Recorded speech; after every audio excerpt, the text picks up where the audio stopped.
If you have any questions for her, do send them to us on WhatsApp on 061 766 0355. Alternatively, you can leave them in the comments section below. So being in long distance marriage creates complications and can make a marriage even more challenging. There are tips, however, that marriage counselors always give to couples to say, okay, this is what you should do, this is what you shouldn't do if you are in a long distance relationship. But we also should find out what should be considered as a long distance relationships. So let's chat to Mariam Khan about this. Assalamu alaikum wa rahmatullahi wa barakatuh, Sister Mariam. Wa alaikum salam wa rahmatullahi wa barakatuh. How are you doing, Mariam? Alhamdulillah, I'm okay. Just still nursing a cough, but alhamdulillah, getting there. And yourself? A little bit of a cold, I hear also. Wow. But alhamdulillah. So let's start off by talking about long distance relationships and what should we consider as a long distance relationship, because sometimes it just be like just a walk away. Probably our partner works a walk away, and then can that be considered as a long distance relationship? I would think it would be a relationship where you don't get to see each other regularly, preferably not living together. And I was quite amused when you approached me with this topic, because it's something I've lived through in my marriage. Survived 5 years of being in Cape Town whilst my husband was in Durban, and only see each other during university holidays and that. So I think when you're not seeing someone regularly, you're not living with them, and you would possibly be seeing them on weekends or holidays once a year, 3 times a year, a few times in the year. So what are some of the challenges that people face in a long distance marriage relationship like yourself? What challenges did you face? Okay, before I tell you what I faced, let's just look at why would there be challenges. So I like to break it down and try to understand the dynamics of the couple. Is it a new marriage or a long-standing marriage? What is the age difference between the husband and the wife? The maturity levels, the reason for getting married, the attachment styles. So how much do they need each other? Is the long distance chosen? Is it planned or is it unplanned? I think you need to address these factors before you get into because these factors will give you an idea of the possibility of challenges and what those challenges can be. I think something like, for example, it's very common to see now people being students and being married. So there might be, one person in Cape Town, like I was as a student, and one person in Durban. Preferably one person, or usually one person, would be with the extended family, close to or living within close proximity to the family, or on the property itself. So my husband and so he passed away, Allah grant him Jannah. So so it's my daughter's father, and he and my daughter. So I was away from both of them. Him and my daughter lived on my parents' property, whilst I lived with family friends as a border kind of setup in Cape Town. So I think you look at the dynamics. You need to consider that the schedules might be different. So if you're a student, you have a specific schedule as a student. You have times when you're not able to stick to that schedule. So you have maybe an exam period or study period. The other person has a regular schedule that doesn't change too much if they have a job, regular day, a 9-to-5 job.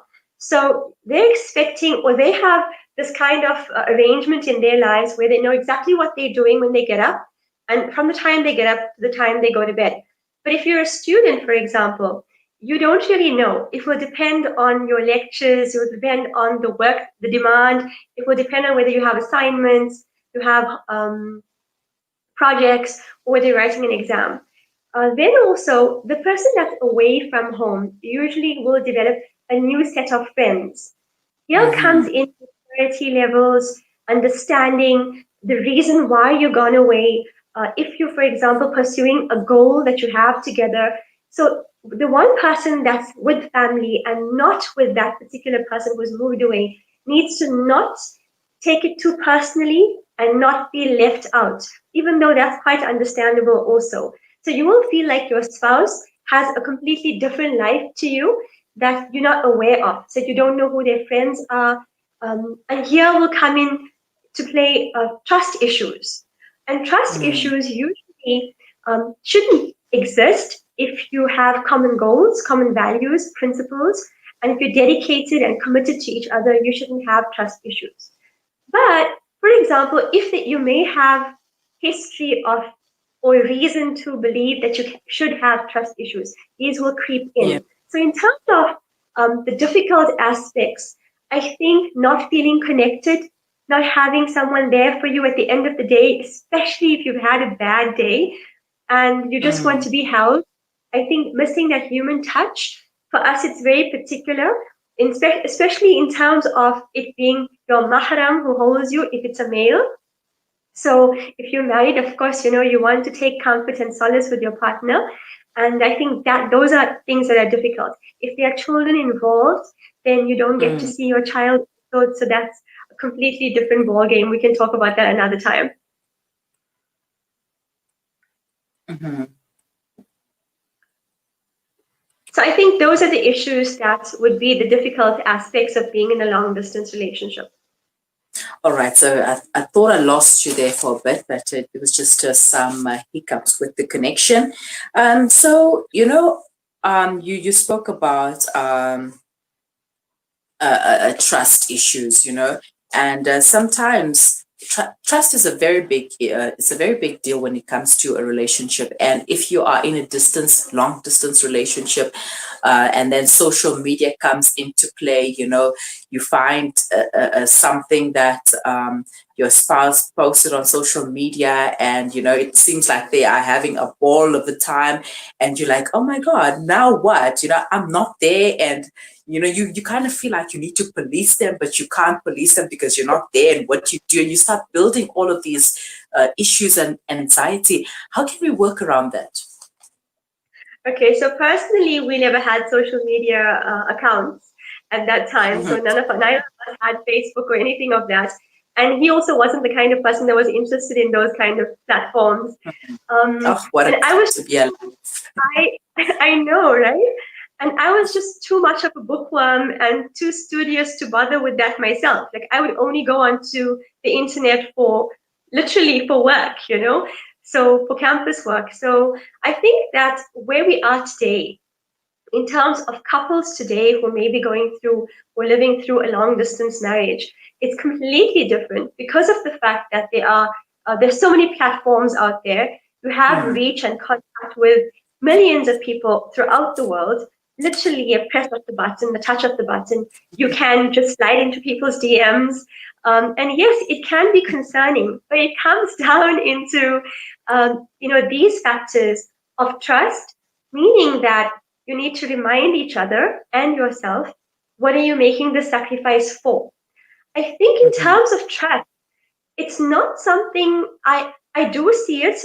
It comes up on my feed. Maybe a Facebook contact will, put some kind of snide comment, and that's yeah, So, and I look at it sometimes, and I try not. I often don't respond, but I internalize. Internally, I'm analyzing how people do respond and how their partners would respond to that. And I think it comes down to not taking things personally and allowing people to have their own identities and accepting their personalities. They should have a life independent of your together life. And they should be allowed to express to a certain extent, to the extent that it does not disrespect you and your relationship. That's important. So I find that couples would be concerned if, for example, a male partner or the husband has you or his wife, and you represent a certain kind of woman. And then he keeps posting or liking pictures of girls that look nothing like you or dress nothing like you, or don't appear to be anything like you. And it might send out signals to you, or you might read into that as, what's happening here? Because I don't fit this image, you know. he's busy liking a certain kind of girl, and I'm nothing like that. So, there's voices in your head now. You're thinking, so what did he see in me? Why is he married to me? Why are we together? I think you need to push away those voices. And if something really concerns you, you should, approach it in a non-confrontational way. So in a non-aggressive way. Approach and ask. Usually, I would hope and assume that people are comfortable in their relationships, that they know why each other is there, that you know what you're valued for. So there Mm-hmm. shouldn't be those reasons. I think a very important factor to consider when it comes to trust is that it would possibly be depending on the quality of the relationship and what that person sees. Because we find that there are types of people who tend to say that I can compartmentalize. So I can love my partner and still pursue another relationship, or still have, and that relationship is non sexual or non physical, and not Mm-hmm. understand that an emotional connection is possibly as bad, if not worse, than a physical connection with someone. So Mm-hmm. I think these are factors that come into play when you think about trust and trust issues.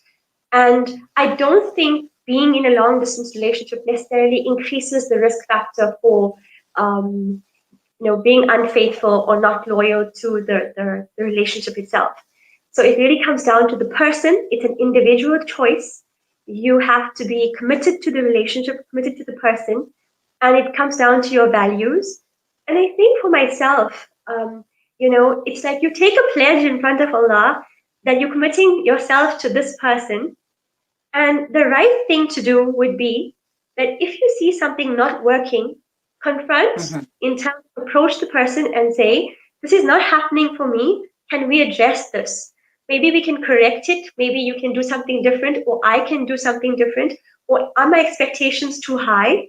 And I think that's how you can address this. And if you find that there's no space for reconciliation, then consider other avenues of how to resolve or to go apart, as opposed to being unfaithful or Mm-hmm. looking for comfort or solace somewhere else, or saying you weren't there for me, and so I have needs, whether they're physical or emotional. And if you have needs like that, there are professionals you can go to discuss what's lacking or what you feel and is lacking in your relationship.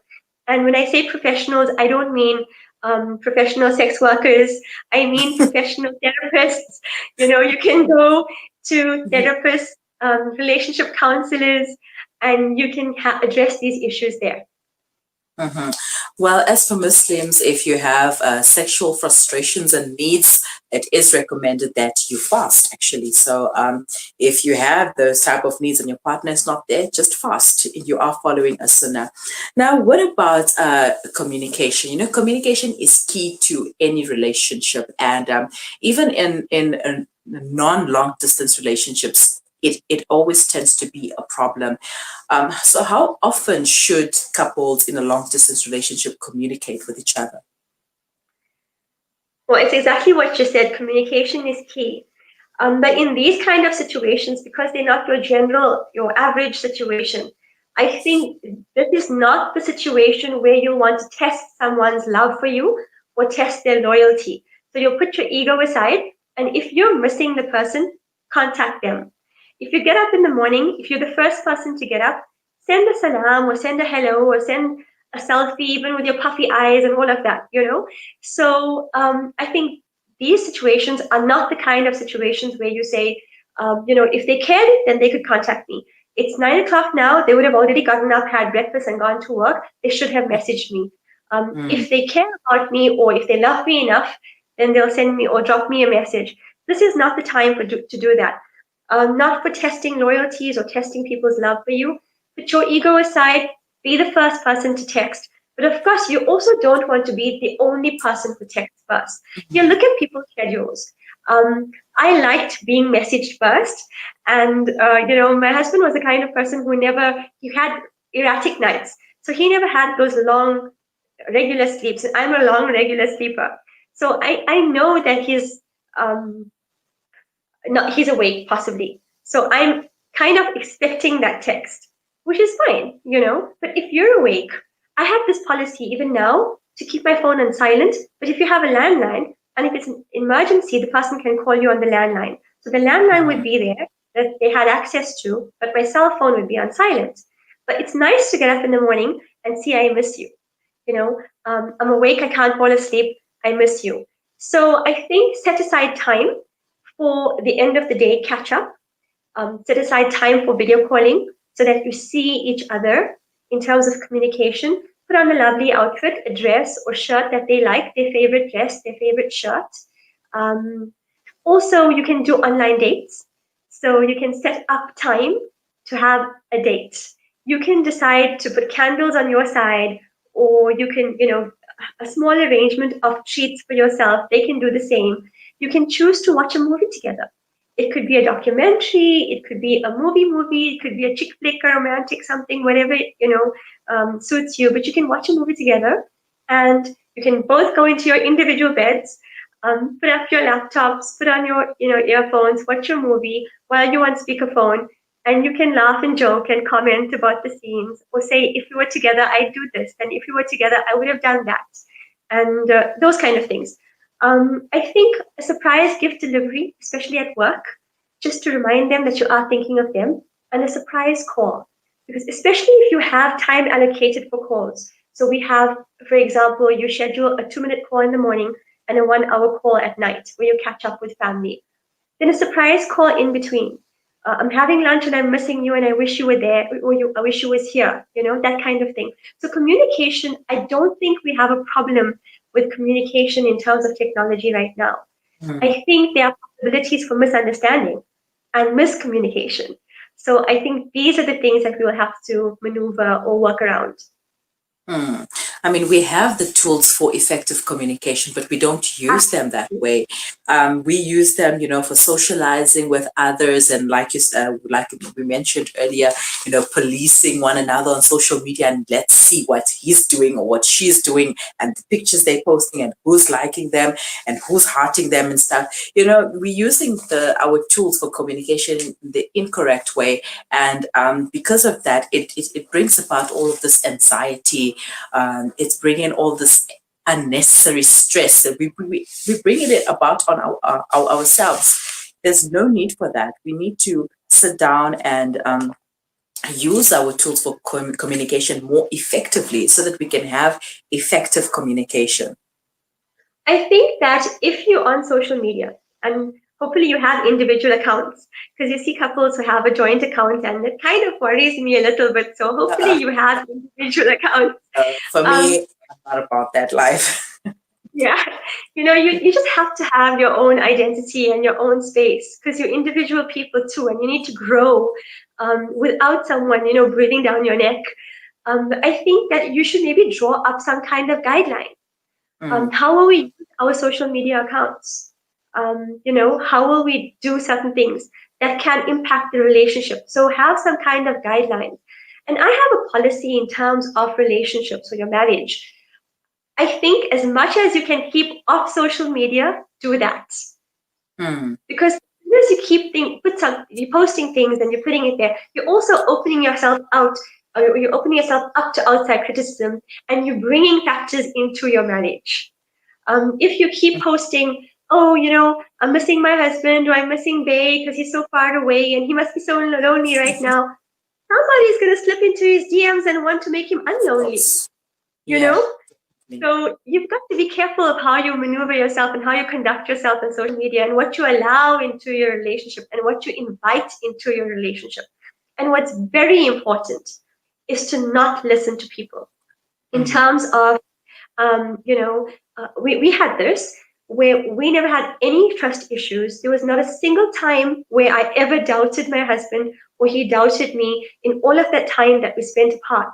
But there were several times where people would come in and I would hope unintentionally, I would hope it's their own insecurities, but say, do you really trust your husband to leave him alone for so many months on end? Do you really trust your wife? She's in Cape Town, it's party place, it's this and it's that and whatever. And you're leaving her alone, and she's 7 years younger than you. She's still young, So all of these things, you've got to put that aside. You've got to remember who each other is. You've got to remember why you're in the relationship. You've got to remember that you have common goals, common values, common principles, and keep reminding that. Even if reminding each other and reminding yourself, even if it means putting a little note on your wall. I love my husband because he respects me, he does this, all the reasons why you love your husband, all the reasons why you should not listen to someone regarding why you shouldn't trust them, all the reasons why you should trust them. If it means putting up little reminders for yourself on your wall, that's fine. Do that. All right. Thank you for your time, Mariam. We're going to leave it there for now. Well, time is not on our side. So shukran for the chat. Never. It's been very informative. Jazakallah khair. It's always fun and alhamdulillah, informative too. Yeah, shukran. And have yourself a lovely day. Assalamu alaikum. Wa alaikum salam wa rahmatullahi wa barakatuh. You too. Shukran. That was Mariam Khan, a sexologist and relationship coach, talking about long distance marriages. If you are in a long distance marriage right now, send us your comments. We'd love to hear from you. And how are you handling the communication? Send them to us on WhatsApp on 061 766 0355. It is 12. We will be right back after the break. Connect and stay ahead with Salam Media. This is Salam Media, coming to you live from South Africa. Every morning on every news flash, I hear the sorrow of the world. It seems like everybody's lost and scared, trying to make sense of it all. And as I try